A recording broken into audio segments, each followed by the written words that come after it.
You ever get that feeling something's off before anything actually is? Yeah, that was me. Standing in our kitchen, coffee in hand, while my wife twirled around holding an envelope like it was a winning lottery ticket. Babe, you won't believe it, 20-year reunion. Ann Arbor. Can you imagine? I have to go. She looked like a kid on Christmas morning, eyes shining, already halfway in her head to Michigan. I smiled, nodded, sipped my coffee. Sounds fun, I said. I'm in it. Sort of. We hadn't taken a real trip together in a couple years. Life had gotten routine. And this felt like a spark. Something different. She pulled out old photo albums at night. Told stories. Names I half remembered from late-night college rants. Girls she partied with. Professors she loved. Guys she barely even noticed. Right. The next day, she started shopping for dresses. Spent an hour trying on shoes.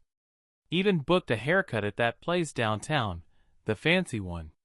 You'd think she was going to the Oscars. And me? I just watched. Packed a couple of polos, a button-up, and figured I'd drive. Let her relive the past. I didn't mind playing the supportive husband role. I mean, what's the worst that could happen? She was excited. I was glad she was excited. But you know what got me? She dug out her old college ring. The one she hadn't worn in over a decade. Slipped it on like it never left. That was the moment. The one that stuck in my head. Not the dress. Not the tickets. That damn ring. Like she wasn't just visiting the past, she was putting it back on. And I should have paid more attention. But I smiled. I drove. I carried the bags. Because we were going back together. Or at least, that's what I thought. We rolled into Ann Arbor on a Friday afternoon, just as the sun started to stretch long shadows over the sidewalks. It had been years since I'd last set foot in Michigan, and even longer since she had. But the second we hit Washtenaw Avenue, something shifted in her. Like a light switched on. She sat up straighter. Her eyes darted around, scanning every familiar corner like it was sacred. "Oh my God," she whispered. "That's the coffee shop where I studied for midterms. And that bookstore, we used to sneak wine in and read poetry upstairs." She was beaming. I smiled. Genuinely at first. It was kind of sweet, watching her light up like that. She wasn't just remembering. She was feeling it again. All of it. The youth, the freedom, the drama. And me? I was just happy to see her smile like that. For a while. We checked into a small boutique hotel right off campus. It was nice. Brick walls, dim hallways, overpriced bottled water. She barely looked at the room. Tossed her suitcase down and pulled me back outside. "Let's walk," she said, already heading toward the diagram. The campus was buzzing. Students sprawled out on the lawn, frisbees flying, someone blasting music from a Bluetooth speaker near the student union. She pointed at every damn building. Political science. Sophomore year, I cried after a pop quiz there. That bench? I kissed Tyler Daniels on that bench once. God, I was so dramatic. She laughed. I didn't. Because that was the second time she'd mentioned a guy's name since we got here. Tyler Daniels. Huh? We walked for maybe 2 hours. She talked the whole time. I listened. I nodded. I asked questions, like a good husband should. But inside?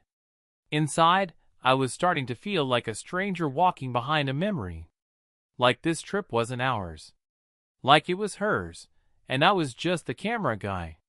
That night, we had dinner downtown, a cozy little Italian spot she said she used to love. And that's when I noticed it. She checked her phone. A lot. Not just the casual glance. No, this was different. She'd smile at something, then quickly wipe the smile off her face. Lock the screen. Sip her wine. Then a minute later, buzz, and she'd do it again. At one point I asked, half joking, "You running a second reunion on that thing?" She laughed. Too loud. Too fast. No. Just the group chat. People are coordinating tomorrow's events. It's chaos. You know how these things go. Sure. But she angled the phone away from me every time. Like I was going to steal state secrets or something. I tried to brush it off. Told myself I was being paranoid. That I was the one being weird, suspicious. We'd been married 10 years. You don't just lose trust overnight. But there was something off. At one point during dessert, she excused herself to the bathroom. Took her phone with her naturally. While she was gone, I caught a glimpse of the table behind us. 2 older couples laughing. Comfortable. Familiar. One of the women leaned into her husband's shoulder and whispered something. He kissed her temple. And me? I just stared at my wife's empty chair. When she came back, she looked flushed. Smoothed her dress like she was getting back into character. "You okay?" I asked. "Fine." Just had a text from Rebecca. She's organizing brunch tomorrow. Rebecca. Another name. Maybe real. Maybe not. Back in the hotel room, she said she was tired and climbed into bed with her phone. I brushed my teeth, came out, and found her turned away from me, curled up like a teenager under the covers. Phone still in her hand. Screen glowing faint blue. I slid in beside her, stared at the ceiling. This wasn't how I pictured night 1 of a reunion getaway. But hey, maybe I was overthinking. Maybe tomorrow, at the actual event, I'd get some answers. See what she was really excited about. But that night, I barely slept. Every buzz of her phone felt like it was stabbing into the mattress. The reunion was held at the Michigan League ballroom. High ceilings, chandeliers, linen-covered tables with tiny little name tags that nobody actually looked at. Everyone was buzzing. Laughter echoing, old friends hugging like long-lost siblings, people saying things like, "God, you haven't changed a bit." Which, of course, was a lie. We'd all changed. She looked stunning, I'll give her that. A deep emerald dress, hair curled just right, makeup subtle but sharp. Heads turned when she walked in. I noticed. She noticed too. "God, I feel like I'm 20 again," she said, smiling. "This is surreal." I nodded, sipping my drink. The night had just begun, and already I had that weird feeling again.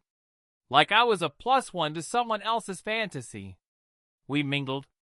She introduced me to a few people, classmates I'd never heard of, professors I couldn't place. I played the role. Smiled. Laughed. Said things like, "Oh, I've heard so much about you," even though I hadn't. Then we sat down for dinner. Chicken or salmon. Clinking glasses. A slideshow on a projector showing old photos from campus, parties, game days, student protests. She leaned in, pointing out people, laughing softly. "That was Rachel." "Oh, and that guy? Remember I told you about him? Kevin? Always stoned." I just smiled and nodded. Again. After dinner, the music started. A live band, jazz with a hint of Motown. People moved to the dance floor. She grabbed my hand. "Come on, let's dance." We did. Briefly. 1 song, maybe 2. She swayed close to me, smiled. But her eyes, they were scanning the room. Looking past me. I felt it. And then, maybe 20 minutes in, she said, "I'm gonna run to the restroom. Be right back." I nodded, gave her space. But she didn't come right back. 10 minutes passed. Then 15. I stood by the bar, nursing a second drink, trying not to look like I was looking. At some point, I wandered toward the hallway where the bathrooms were. Didn't see her. Walked back. Then, just as I returned to the ballroom, I saw her. Coming in from the side door, near the catering hall. Cheeks flushed, hair slightly messy, a little too much bounce in her step. She laughed at something, alone, like she'd just heard a private joke. Then she saw me. Composed herself instantly. Oh, there you are. I got sidetracked talking to Rebecca in the hallway. Rebecca again. I nodded slowly. All good. She didn't ask what I was doing or why I was looking for her. She just grabbed another drink and went to chat with a group near the dance floor. I followed her with my eyes. And that's when I saw it. The man. Mid-40s, athletic build, dark blue suit. Standing just close enough. Laughing at all the right moments. Hands in his pockets like he wasn't even trying. And her? She was leaning in, not too much, just enough to say we've done this before. Something in my stomach turned. A slow song started. One of those old R&B classics, Al Green or maybe Marvin Gaye. The kind you don't just dance to. You melt into. And before I knew it, she was on the dance floor. With him. Her arms around his neck. His hands on her waist. Swaying. Eyes closed. Not a care in the world. I stood still. For a few seconds, I think I actually stopped breathing. It wasn't just the dance. It was the familiarity. The way her head tilted on his shoulder.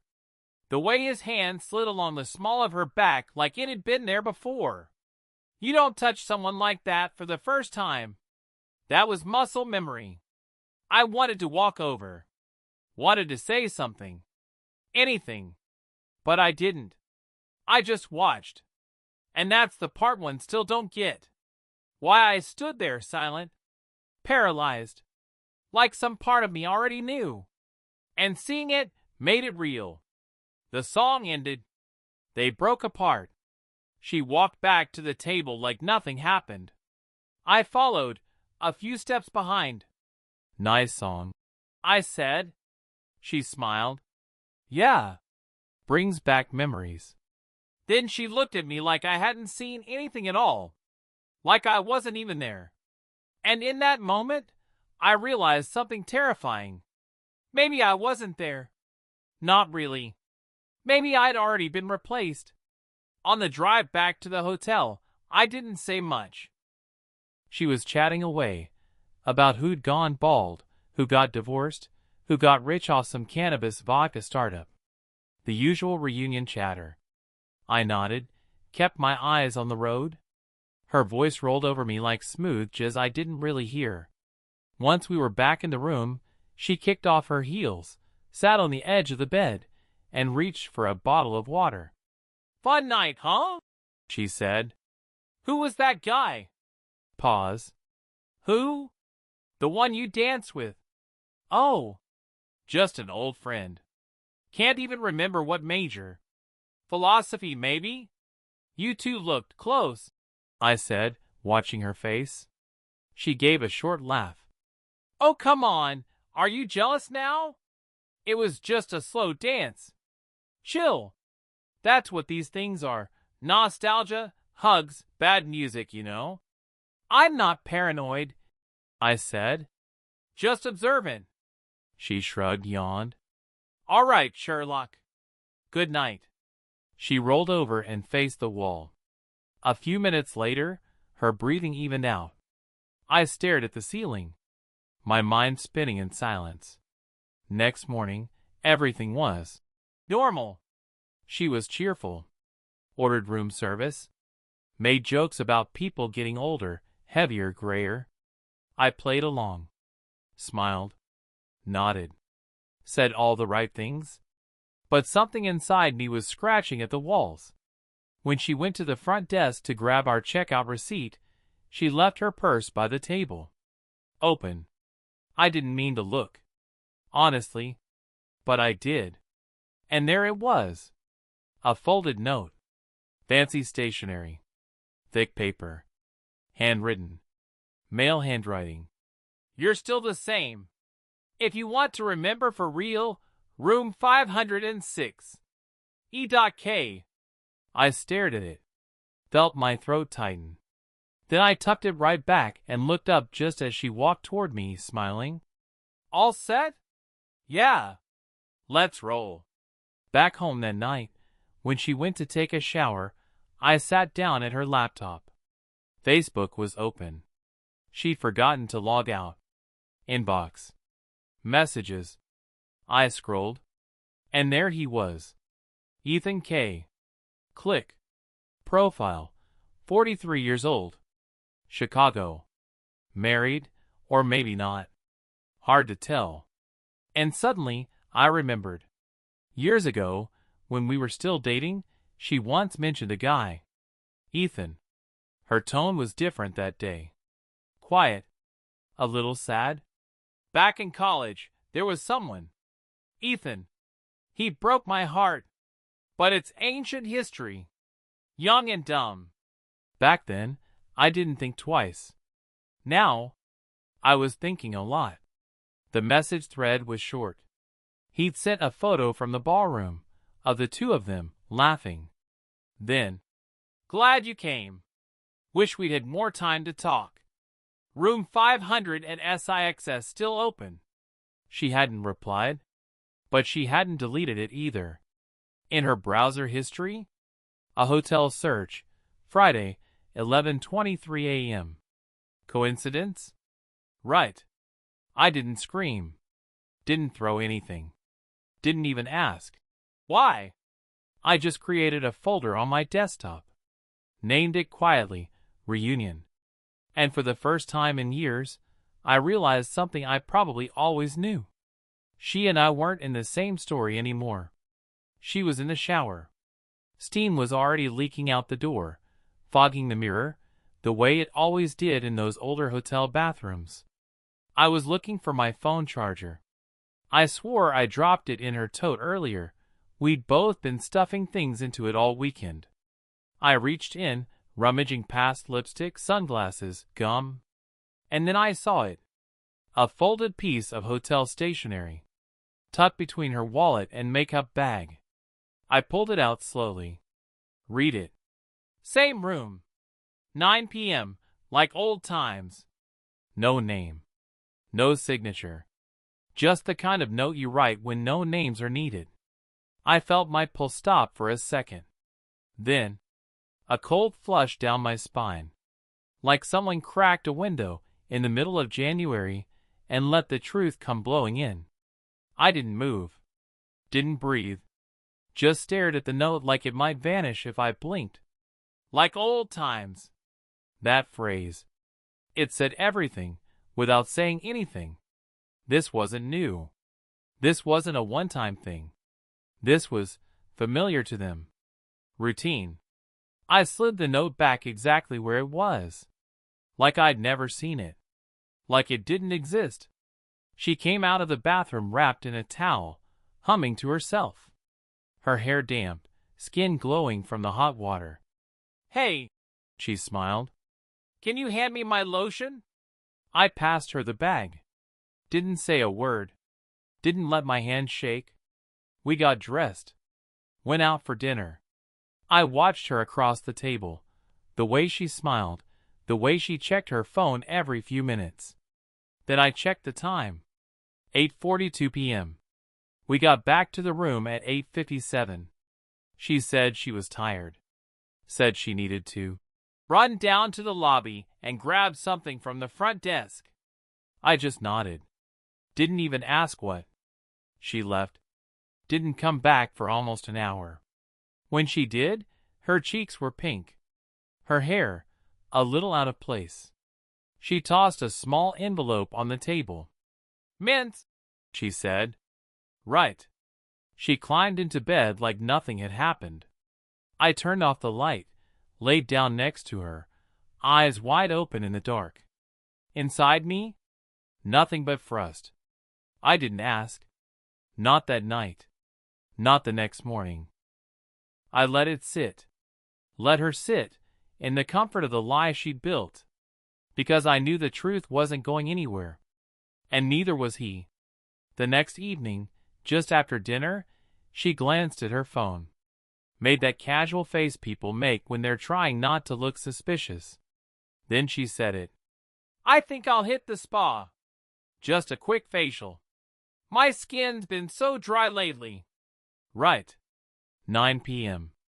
Same time as the note. I smiled. "Sure, baby. You deserve it." She grabbed her purse, kissed me on the cheek, and walked out like she was going to pick up a latte. I waited 60 seconds. Then I followed. She didn't go to the spa. Didn't even glance at it as she passed.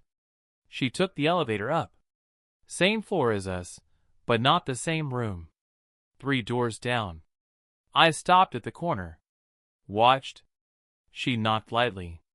Door opened. And she slipped inside. I stood there. Didn't move. Didn't breathe. I checked my watch. Let time crawl. 10 minutes. Then 20. Then I pulled out my phone. Called her. She picked up. Voice light. "Hey, babe. Still at the spa. They're running a little behind." My stomach turned. But my voice? Calm. "Everything okay?" I asked. "Totally. Just taking a moment for myself." "Good," I said. "Because I'm standing outside room 1432. Want to come out and say that again?" Silence. Heavy. Instant. Then the call dropped. I stared at the door. Waited 5 seconds. Then knocked. Once. Twice. I could hear movement inside. Whispers. A shuffle. Then finally, the door opened a crack. She stood there, hair a mess, robe tied wrong. Behind her? Shadows. One of them shaped like a man. "Hey," she said, like she'd just woken from a nap. Save it," I said. Her mouth opened. Closed. She looked like a kid caught shoplifting. And in that moment, I felt nothing. Not rage. Not heartbreak. Just clarity. "Put on your clothes," I said. "I'm not doing this in a hallway." She didn't argue. Didn't ask questions. Just nodded. She followed me back to the room. Didn't speak on the way. Didn't even try to touch me. I opened the door. Walked in. Sat down in the armchair by the window. Facing nothing. She hovered by the entrance, clutching her purse like it was a life jacket. "Can I explain?" I didn't answer. She took a breath. I wasn't planning anything. We were just talking. We had history, you know that." I looked at her then. Finally. No anger. No rage. Just the kind of calm that people mistake for mercy. She mistook it too. "Please say something," she whispered. I stood up. Walked past her. Started packing my bag. That's when the panic kicked in. No, wait. Don't do this. Please don't leave like this." She reached for my arm. I stepped away. "You don't understand. Ethan, he reached out. I wasn't looking for this. I didn't even know he'd be here." I zipped the bag shut. "Okay," I said quietly. "Then why the note?" She froze. And that was it. Her eyes filled. She sank down onto the edge of the bed. "I made a mistake," she said, voice cracking. "It was just memories, just stupid feelings. We didn't. Don't." I cut her off. Calm. Cold. "Don't lie now. Not when we're already knee-deep in it." She started crying then. The kind of crying that's half real, half rehearsed. "I didn't mean to hurt you." Still no yelling from me. No broken glass. No slammed doors. Just silence. That long, suffocating silence that says more than any screaming ever could. I picked up my bag. Walked to the door. She ran after me. Where are you going? Home, I said. Eventually. Can we talk? Just not like this. Please. Let's stay, figure it out. I shook my head. There's nothing to figure out. You made a choice. I made a mistake. No, I said. A mistake is tripping over a shoelace. What you did was calculated. You made time. Set a meeting. You packed this betrayal like it was part of your luggage. Her mouth opened again. I walked out before she could speak. Didn't look back. Didn't wait for an elevator either. Took the stairs. All 8 floors. I was on the road before midnight. Hotel behind me. Her behind me. Somewhere between Ann Arbor and nowhere, I finally allowed myself a breath. Didn't cry. Didn't rage. Just drove. The messages started that same night. Where are you? Please just talk to me. I didn't mean for it to happen like this. By morning, there were 7 missed calls. By noon, 12. I didn't answer a single one. Didn't block her either. Just watched the screen light up, again and again. Like she was trying to call back a version of me that didn't exist anymore. I drove until I saw the Michigan state line in the rearview mirror. Then kept driving. Didn't even call ahead, just showed up on my brother Matt's doorstep in Indiana. He opened the door in sweatpants, holding a baby bottle in one hand and his kid in the other. Looked at me for maybe 2 seconds and just said, "Guest room's clean. Come in." Didn't ask questions. Didn't push. That's why I went to him. Next morning, I told him everything. No dramatics. Just the facts. Matt listened, didn't interrupt. When I finished, he nodded once and said, "You want beer or coffee?" "Coffee," I said. He poured 2 mugs. Sat back down. "That's messed up," he said. And that was all that needed to be said. That afternoon, I opened a folder on my laptop I never thought I'd have to open. Legal. Personal. Private. Started drafting emails. One to a divorce attorney I knew through a friend. Another to my accountant, to lock down joint assets before things got messy. Then I requested copies of every financial transaction from the past 12 months. Didn't cry. Didn't hesitate. Just did what needed doing. She kept texting. "I miss you. I'm so sorry. Can we please talk?" She tried calling Matt. Tried our mutual friends. I got a message from our neighbor. "She's worried. Should I tell her where you are?" I replied, "No." Because this wasn't about being angry anymore. It was about being done. Done hoping. Done excusing. Done pretending this was salvageable. And you know the strangest part? There was peace in that.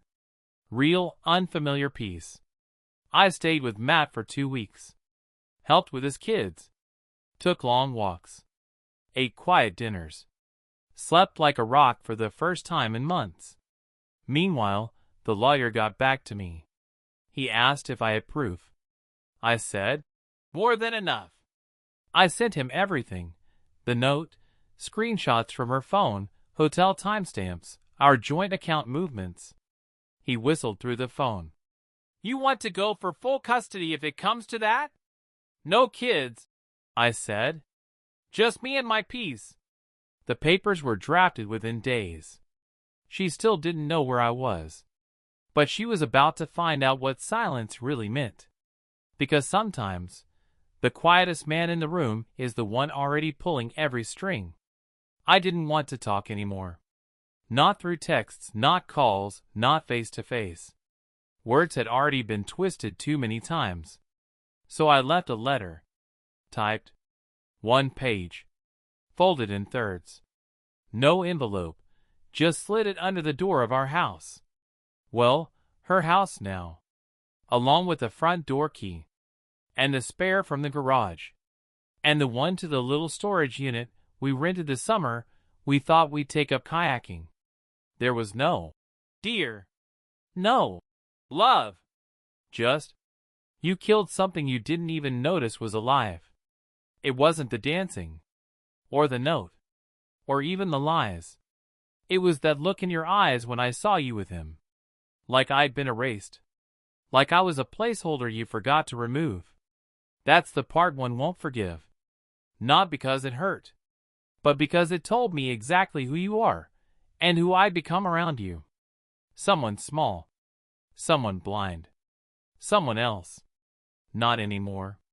I didn't blame her in the letter. Didn't curse. Didn't explain myself. Because she already knew. Maybe not in words, but in the silence between them. I walked back to the rental car without looking back. Drove until I saw the house shrink in the rearview mirror. The same way I'd watched every version of our life shrink down these past few weeks. A dress in the closet. A mug on the counter. That stupid wedding photo we never replaced with anything real. Back at Matt's, I felt lighter. He asked if I wanted to get a drink. I said, yeah, but nothing strong. I want to remember this night. Because that's what it was. A funeral. But not for a person. For the man I used to be, and the illusion I had been chasing. 6 months have passed. Half a year since the ballroom. Since the note in her purse. Since the night everything came to the surface. People always ask how long it takes to get over something like that. Truth? I don't think you get over it. You move through it. Step by step. Some steps feel like progress. Others feel like falling down a flight of stairs. But either way you move. I left Michigan 2 weeks after the papers were signed. Packed light. Sold most of my stuff. Bought a one-way ticket to Saigon, Vietnam. No plan. No reservations. Just forward. Rented a used bike. Pushed off with 2 small bags and the dumb idea of pedaling across borders. Through the thick air of southern Vietnam. Past temples and food stalls in Cambodia. Over sun-baked highways into Thailand. 1,000 miles of road. And 1,000 quiet hours with my thoughts. I stayed a couple months on Phuket. Tiny bungalow. No TV. Wi-Fi that worked half the time. And a hammock that worked all the time. I read. I wrote. I listened to the rain. And little by little, I started to feel whole again. You know what the strangest part is? I didn't miss her. I missed who I thought she was. Who we used to be. I missed us, but us from 10 years ago. Before the distance. Before the lies. Before that hotel ballroom lit up in gold and gilt. She reached out once. Short email. No subject line. Just, I hope you're okay. I didn't answer. Not out of spite. Not even out of anger. Just because there was nothing left to say. She made her choices. And I made mine. Now, I wake up with the sound of waves. I ride in the mornings, write in the afternoons.